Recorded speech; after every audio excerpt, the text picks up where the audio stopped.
Jai Hind everyone. I, Dr. Prashant Madi Tripathi, Assistant Professor at Ajay Kumar Garg Engineering College, Ghaziabad, in Electronics and Communication Engineering Department, going to present a lecture on topic fading. In this topic, we will discuss about the problems of wireless communication system, which is popularly known as fading. So, the content of this presentation is fading, and the fading is further divided into two parts, large scale fading and small scale fading, which we will discuss in this presentation. So, first of all, we will see what is fading and where it is a problem or it is a advantage. So, when we talk about wireless communication system, in this system, the transmission takes place through wireless. Wireless means there is no physical wires. In wireless communication system, the channel is generally atmosphere. When we transmit any signal in atmosphere, there are various parameters which affect the transmission of signal. When our signal propagates through atmosphere, the intensity and power level of the transmitted signal decreases as it propagates across the atmosphere. When the power decreases or intensity decreases at the receiver, we will get the signal whose strength is very poor. And when the strength is below a certain limit, it is practically impossible to detect the transmitted signal. And in this condition, we will not receive the transmitted information, which is very unpleasant for the receiver. In this condition, receiver may request transmitter for the retransmission. In this case, there is a wastage of bandwidth as well as time. So, fading is something related to this phenomena also. Basically, the time variation of received signal power due to change in transmission medium or path is known as fading. The major impact of fading due to atmospheric condition such as rainfall and lightning, geographical position, time, radio, and frequency. Various parameters affect the transmission of signal through atmosphere. The atmospheric conditions such as weather, if weather is clear, whether there is some hindrance in weather, rainfall, lightning. Apart from these, terrain profile, in which the height of location from the sea level, timing, all these factors affect the transmission of signal through wireless or atmosphere. And presence of these parameters in the atmosphere basically alter the power of received signal, and this alteration of power of received signal is known as fading. For example, in this figure, here is a source, and the source generates where the signals which we have to transmit from one location to another location. In this case, there is various path in the atmosphere which the different waves, different signal follow. The direct path in between transmitter and receiver, which is shown here, is known as line of sight path. In line of sight path, there is a direct connection in between transmitter and receiver. In this line of sight path, there is no obstacle, and practically the transmitter is directly seeing the receiver. But there is also different path like in this path, the ray propagate from this point to this building, and after reflection from this building, the ray follow this path and reaches at the receiver. Similarly, here also the case. So, in fact, there are multi-path through which a ray can reach to receiver from the transmitter. This multi-path, the effect of this multi-path is basically fading. Why? Because when ray follow various paths, there will be path delay, and due to path delay, there is also time delay, and these delay result in different kind of phase delays. And when all these signals are combined at the receiver, the phenomena occur which is known as fading, and due to this fading, the intensity or received signal power vary. The fading depends on various factors. Some of factors are written here. In fixed scenario, fading depends on atmospheric conditions such as rainfall, lightning. In mobile scenario, fading depends on the obstacle over the path which are varying with respect to the time.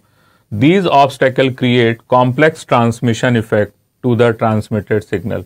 For example, suppose here is a transmitter and here we have a receiver.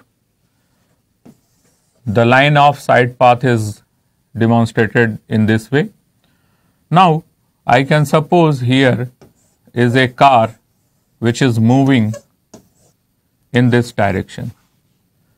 The presence of car also affect the transmission because there is a possibility that one ray incident upon the car, and from the reflection of that car, the ray reaches to receiver through this path.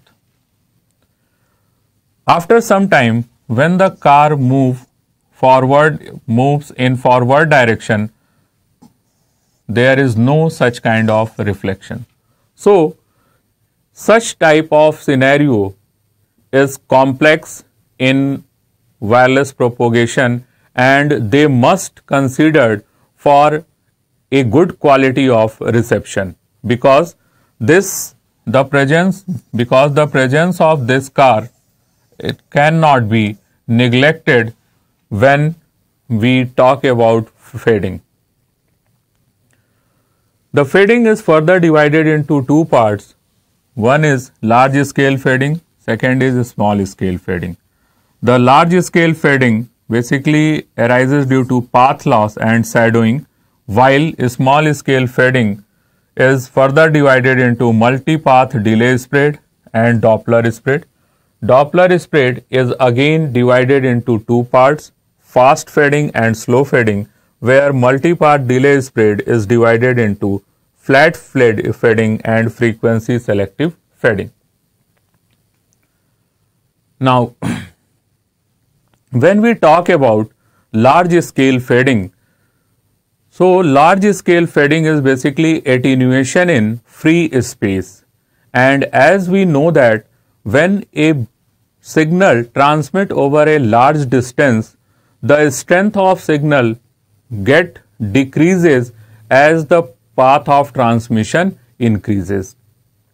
So, in this condition, the time variation of received power is known as large scale fading, and it arises due to imperfections of channel. However, shadowing occurs when the signals are blocked by the obstacles which are present in the path. So, these two reasons are dominant in large scale fading. Here we can see that the transmitter transmitted this signal. The signal goes to this house, and there the signal reflects from this house and reaches at the receiver. Further, there is some kind of obstacles. The signal generated from the transmitter incident on this obstacle and diffracted from this obstacle and appears at the receiver.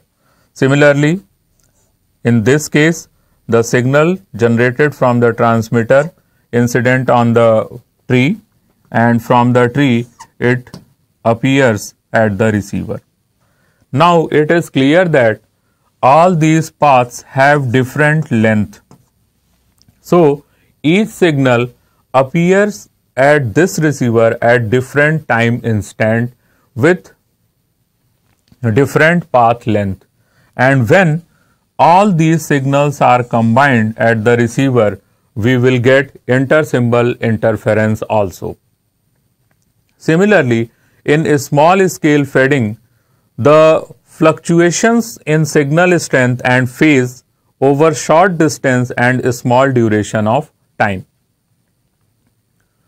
So here again, large scale fading. When we talk about large scale fading, as free space, as we move in time, the signal level deteriorate, it decreases, and when we have any kind of obstacle in the path, suppose it is building or mountain, this also affect the transmission of signal, and when we combine both these effect, we get large scale fading in which the strength of the signal varies and it basically the strength decreases. Large scale fading is mainly due to path loss and shadowing, and mitigation techniques for large scale fadings includes basically power control, antenna placement, repeaters and site diversity. To overcome the large scale fading, we may control the transmitted power. If we know there is a large amount of fading, then we can transmit more power. We can use more directive antennas. We can further place multiple antenna in the path to increase the signal strength. Apart from antenna placement, we can use repeaters, while repeaters enhances the signal level at a regular interval and also mitigate the effect of noise. So using these techniques, we can minimize the large scale fading. When we talk about small scale fading, the major reasons of small scale fadings are random frequency modulation due to varying Doppler shift on different multipath signal, time dispersion caused by multipath propagation delay due to nearby object, and movement of surrounding object. These three reasons play a very important role in small scale fading. We know that when an object moves toward the transmitter, then there occurs Doppler effect, and this Doppler effect basically appears in apparent change in frequency. So while considering a small scale fading, Doppler effect play a very important role. Also, as we have seen that there are multi-path possibility in transmission, so each path the wave appears at different time interval at the receiver. So this time dispersion must also be considered while studying the small scale fading. Apart from all these two parameters, movement of surrounding object also play in determining the small scale fading. Here the figure clearly demonstrates all these three reasons. A receiver in moving car is propagating in this direction toward the transmitter, and the transmitter generates signals which is following various paths which I have demonstrated in this figure, and the signals from these paths appears at the receiver. Here the object is moving, so there is a presence of Doppler effect, and Doppler effect means there is an apparent change in frequency. Also, each path has different length, so each wave will appear at different time instant at the receiver and at different angles also. The line of sight path distance is shortest, so the signal which follow this path will arrive earliest at the receiver, while other path signal will appear after this line of sight path. So these parameters must be included in studying of small scale fading. Now time spread or delay spread and time variance or Doppler effect are the main effect observed on the signal due to small scale fading and leads to the concept of coherence bandwidth and coherence time fading. Now we will discuss about delay spread and intersymbol interference. We will see how intersymbol interference will appear due to delay spread. Suppose, as we have seen that here we have different path. So now I am considering two path only. One is line of sight path and another is this path. This path signal will reach at a very initial time to the receiver, while this signal on this path will appear after some time. So this is the direct signal and this is the reflected and delayed signal. When we combine both these signals at the receiver, we can clearly see that there is some kind of interference in between these signals, and these interference is known as intersymbol interference. And this intersymbol interference is a big problem in the communication. The consequence of intersymbol interference is we can detect a 0, either a 1 or a 1 as a 0. So the intersymbol interference must be minimized for the correct reception of transmitted symbols. Now there are two parameters which we must taken into consideration for measuring excess delay.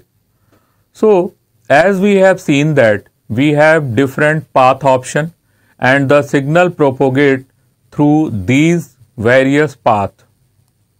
So it is obvious that there must be delay between the different transmitted signal which are arriving at the receiver.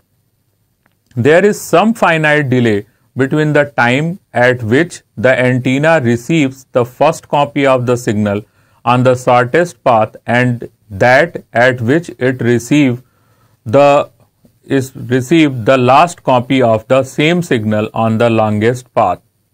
So we have defined some time parameter like maximum delay time spread and root mean square delay spread.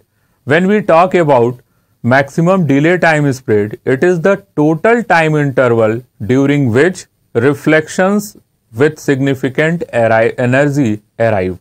Because if the path length increases, if the path length is very large, then the received signal energy is very low and it can't be detected at the receiver. So while defining maximum delay time spread, we are considering only the significant energy signal which we receive at the receiver side.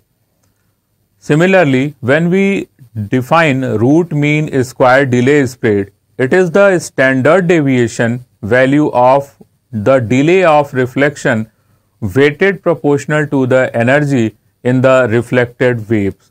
So these two delay parameters are defined for studying of small scale fading.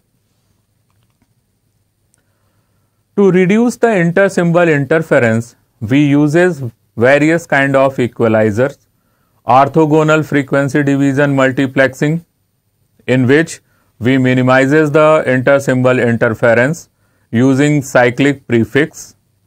Also, it is possible to remove the interference between different symbols using a filter that Nyquist zero criteria. It is possible to manage inter-symbol interference by controlling the transmission rate in general. Actually, use of equalizer may reduce the inter-symbol interference. Equalizers are basically used for compensation of distortions which occur in the channel. So we know that the characteristic of equalizer is just reciprocal of channel characteristics.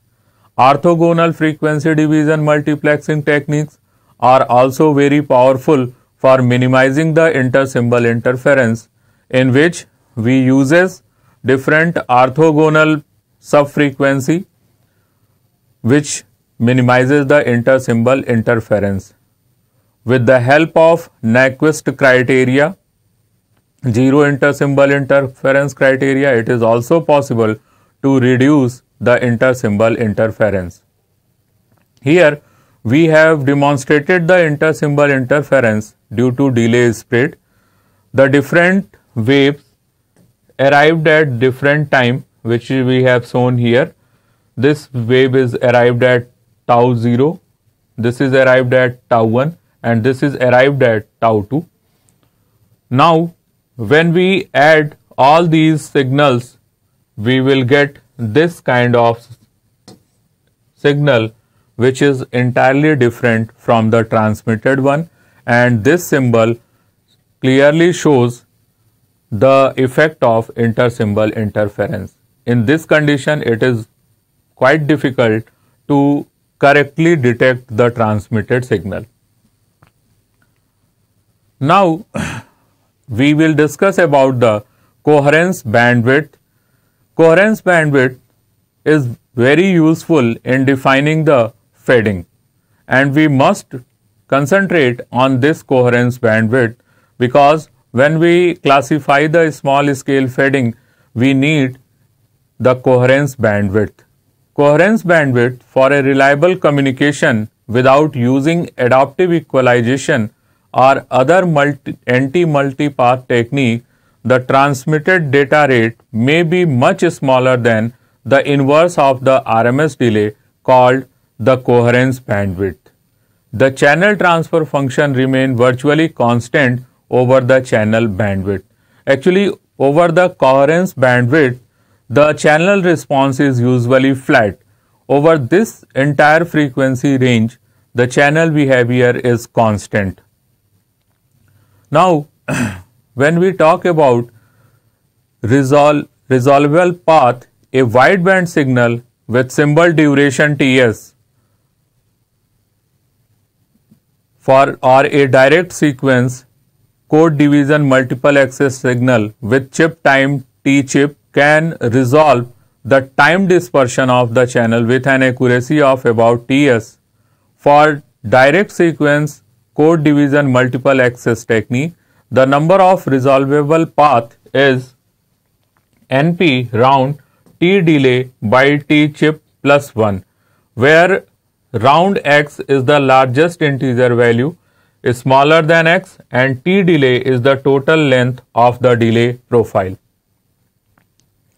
Here we have shown the Doppler shift when a car moves toward the transmitter and the rays from the reflection of different obstacles arrives at the car. Now we know that the Doppler shift of each wave is given by V by lambda cos alpha n, where alpha n is the incident angle at which the ray appears.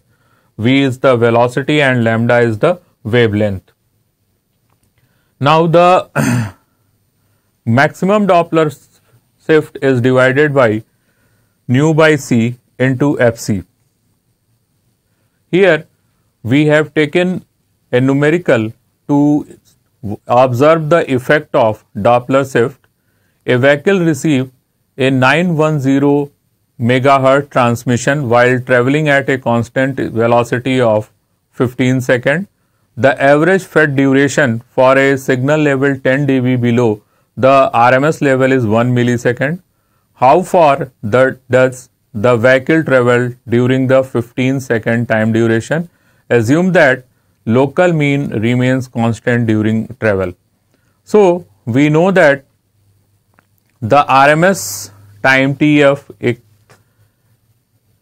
equals to e to the power L square minus 1 upon L into FD Doppler shift divided by root 2 pi.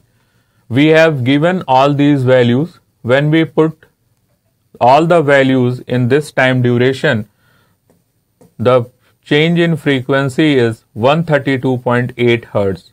Now when we put this value in V, the velocity comes 43.78 meter per second. So we have found the velocity, and once we have found the velocity, we can easily calculate the travel distance, and distance equals to velocity into time, and time is 15 seconds. So when we multiply this, we will get a distance of 656.7 meter. So in this way, we can use the Doppler effect to find the velocity, change in frequency, and the total distance traveled. Now we will see the classification of small scale fading, and the small scale fading classification is done on the basis of multipath time delay spread and based on the Doppler spread. So first we will see the classification of small scale fading on the basis of multipath time delay spread. On the basis of multipath time delay spread, the small scale fading is divided into two parts: flat fading and frequency selective fading. In flat fading, the bandwidth of signal is less than bandwidth of channel. Also, the delay spread is less than symbol period.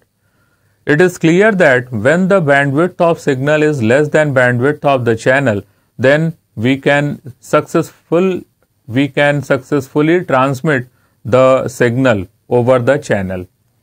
While in frequency selective fading, bandwidth of signal is greater than bandwidth of channel and delay spread is greater than symbol period.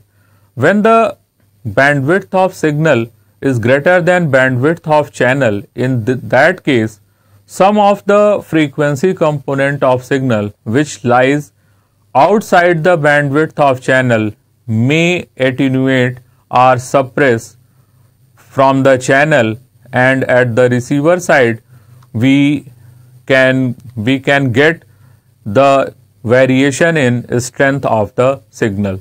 So based on multipath time delay spread, the small scale fading is divided into flat fading and frequency selective fading. Frequency selective fading arrives when the bandwidth of signal is greater than bandwidth of signal. On the basis of Doppler spread, the small scale fading is further divided into two parts: fast fading and slow fading. In fast fading,